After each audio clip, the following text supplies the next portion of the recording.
Bonjour, je suis Émilie Grégoire, fondatrice du cabinet Interagir, autrice de l'ouvrage Libérer le pouvoir d'agir et conceptrice de l'approche ACPPA, approche centrée sur la personne et son pouvoir d'agir. Et aujourd'hui, je te partage une vidéo sur l'accompagnement, comme toujours, mais plus précisément sur le processus d'apprentissage expérientiel.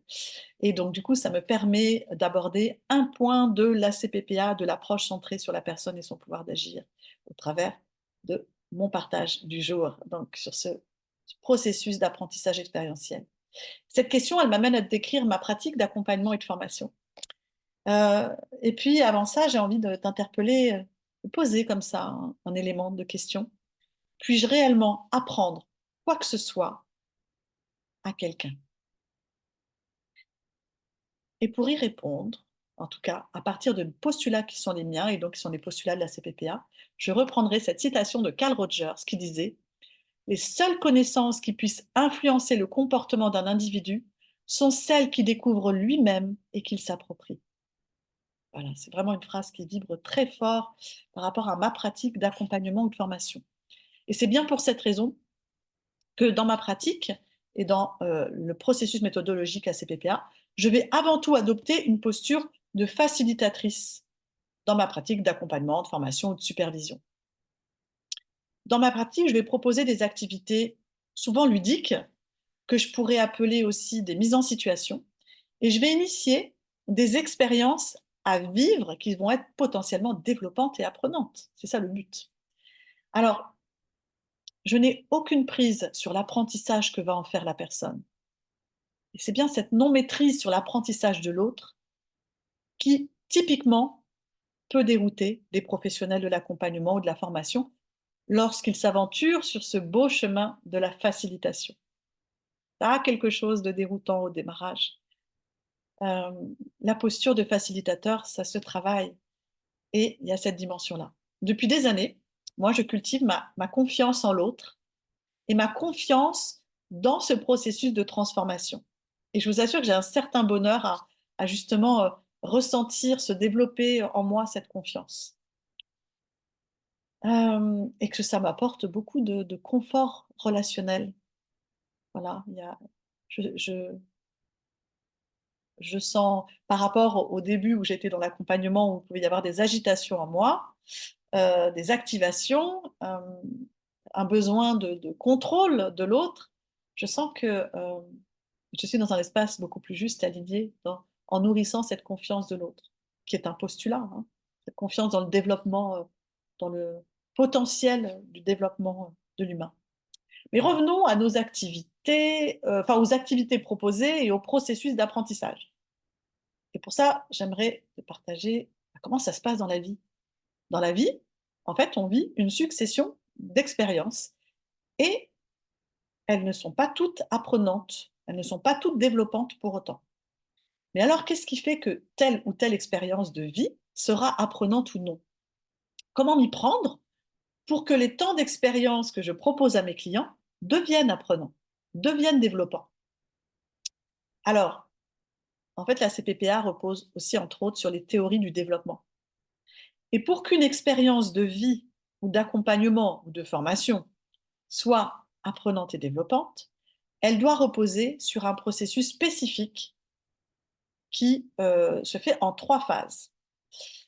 Premièrement, il s'agit de vivre une expérience qui est impliquante émotionnellement.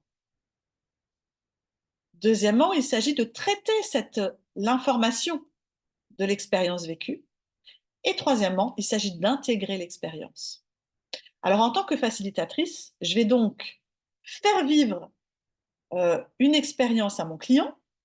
Je vais l'accompagner à traiter lui-même les informations de l'expérience. Et enfin, je vais l'inviter à intégrer l'expérience globale vécue.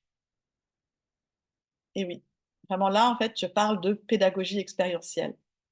Alors, on va rentrer dans le vif du sujet, si tu veux bien, autour de la pédagogie expérientielle. C'est quoi la pédagogie expérientielle? C'est un processus d'apprentissage qui combine l'action, puis la réflexion sur l'action.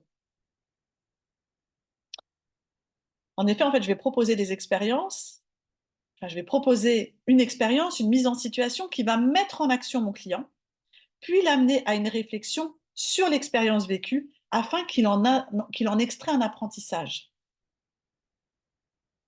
Et puis l'apprentissage expérientiel intègre le principe de continuité.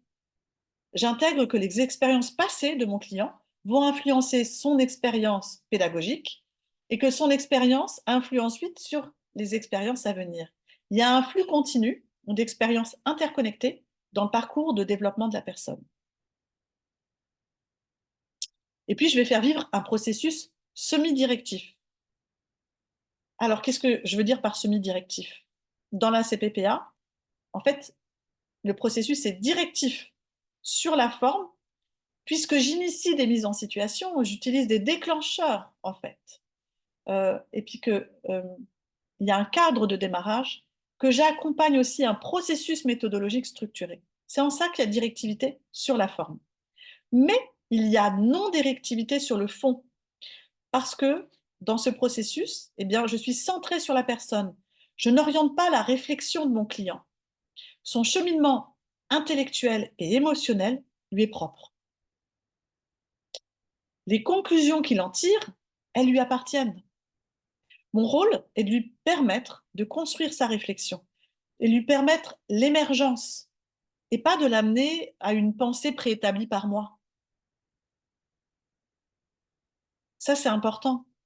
Euh, Bien qu'il puisse y avoir des objectifs de départ, j'accepte le processus d'apprentissage et cette appropriation et le fait que le cheminement d'apprentissage soit propre à un individu. J'accepte l'émergence qui en ressortira.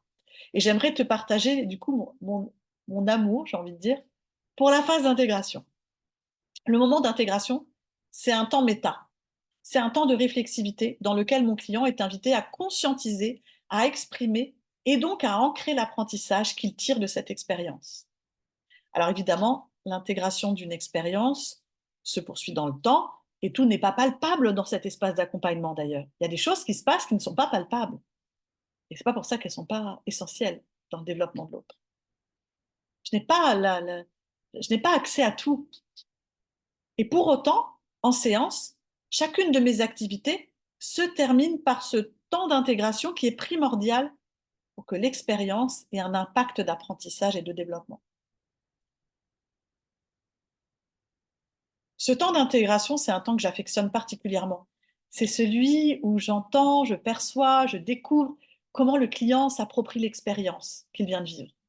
Et je l'avoue, pour moi, il y a toujours un moment d'émerveillement, de découvrir son cheminement et ce qu'il choisit d'en retenir. C'est aussi un moment qui m'émerveille parce que je ressens un abandon en moi à ce qui se vit, à ce qui se construit sous mes yeux pour l'autre, ou ce qui se construit sans que j'y ai accès forcément d'ailleurs. Il n'y a pas de contrôle, il n'y a pas de maîtrise sur l'apprentissage de l'autre. Et ça a été un vrai cheminement dans mon parcours, parce qu'évidemment, quand j'ai commencé, j'avais la volonté, il y a des années de ça, sans ce travail aussi préalable sur moi, enfin pas préalable, sur ce travail sur moi, à m'occuper de mon besoin de contrôle, de maîtrise de l'autre, de là où je veux amener l'autre. Mais pour lâcher et être vraiment dans cette confiance, il y a quelque chose de très joyeux de découvrir en moi que j'ai une confiance dans le processus, que j'ai une réelle confiance dans le potentiel humain. Et en fait, ma partition, elle se joue pas là dans le contrôle de la maîtrise de l'apprentissage de l'autre. Elle se joue ailleurs, ma partition. Elle se joue dans la restauration d'un contexte, d'un climat de confiance, dans le soutien d'un processus, dans la clarté de mes consignes aussi, dans les questionnements, dans les reformulations, les reflets que je choisis d'offrir, dans mon écoute fine, dans ma présence pleine à l'autre et dans mon écoute fine de son cheminement. J'associe la phase d'intégration aussi à l'émancipation de mon client, car c'est son moment d'appropriation. Et moi, j'aime particulièrement accompagner les processus émancipateurs. Donc, c'est sans doute pour ça qu'il y a de l'émerveillement pour moi à ce moment-là. C'est quoi les bénéfices de la pédagogie expérientielle? Alors, je relève vraiment, là je vais relever de nombreux bénéfices dans la mobilisation d'une pédagogie expérientielle. Elle fait bouger le client sur ses représentations, sur ses croyances limitantes, car elle permet la découverte et l'émergence de représentations nouvelles. Ça, c'est quand même hyper important dans le développement. Ah, elle fait bouger les représentations. Elle favorise le changement en limitant les mécanismes de défense. Ça aussi, là où euh, une autre approche qui pourrait être beaucoup plus avec une dimension d'expertise, de prescription, pourrait activer les mécanismes de défense. Eh bien, le processus méthodologique basé sur une pédagogie expérientielle va pouvoir limiter les mécanismes de défense de la personne. La pédagogie expérientielle, elle permet de garder une trace mnésique, c'est-à-dire que l'apprentissage modifie l'état du système nerveux central, ce qui va favoriser sa réactivation sur le terrain pour la personne. Voilà. Ça, c'est précieux pour la suite aussi, hein. Quelque chose qui s'ancre réellement. La pédagogie expérientielle, dans ce processus en fait d'autonomisation, mon client, il va développer une confiance en lui grâce à ce processus. Euh, hmm, Ça favorise le fait de ne pas entretenir une forme de dépendance, mais de plutôt cultiver une autonomisation et euh, soutenir le sentiment d'efficacité personnelle et soutenir la confiance en soi pour l'accompagner. Euh, et puis cette pédagogie, elle est un fabuleux levier d'engagement et de mise en action du client, ce qui vient soutenir le développement du pouvoir d'agir. Donc être totalement, euh, elle est très importante effectivement dans l'approche ACPPA du coup, et dans les finalités de soutenir le développement du pouvoir d'agir des personnes. Et enfin, je conclurai par cette conviction qui m'habite. La plus grande source d'apprentissage ne se situe pas à l'extérieur, mais bien à l'intérieur de nous, et l'expérience personnelle est notre guide. Voilà, voilà pour mon partage autour de la pédagogie expérientielle, de l'apprentissage, de ce qui permet de se développer et d'apprendre dans l'existence, et puis un partage aussi sur ma pratique et sur le processus méthodologique ACPPA. Comment ce partage, comment cette vidéo résonne en toi? Euh, Est-ce que tu veux me partager? Est-ce que c'est présent ou simplement tu le gardes pour toi, comme tu veux? En tout cas, moi, c'est une invitation aussi au partage. Comment cette vidéo t'impacte, résonne en toi? Comment elle vient activer ta réflexion? Est-ce qu'il y a des émotions qui se sont invitées face à ça aussi? Et face à ce que je te partage? Qu'est-ce qui est présent? Je t'invite à me le partager si tu le souhaites. Ensuite, si ce que je t'ai partagé aujourd'hui fait fortement écho et que tu sens que tu as envie d'aller, de développer en toi justement ta posture de facilitateur, tes ressources méthodologiques euh, et ta compréhension des mécanismes des personnes accompagnées dans leur développement du pouvoir d'agir, dans leur développement au changement, si tu as envie d'aller vraiment développer ces parts-là de soutien du développement de pouvoir d'agir et puis d'apprendre à être un facilitateur qui mobilise la pédagogie expérientielle ou à renforcer en tout cas aussi cette dimension-là, je t'invite à prendre contact avec moi pour faire une séance découverte offerte euh, qui sera l'occasion eh bien, d'échanger et de t'accueillir dans ce qui est présent et dans ce que tu as envie potentiellement de développer dans ta pratique et dans ta posture relationnelle d'accompagnant ou de formateur. Voilà. Je te souhaite une belle journée et à bientôt pour une autre vidéo.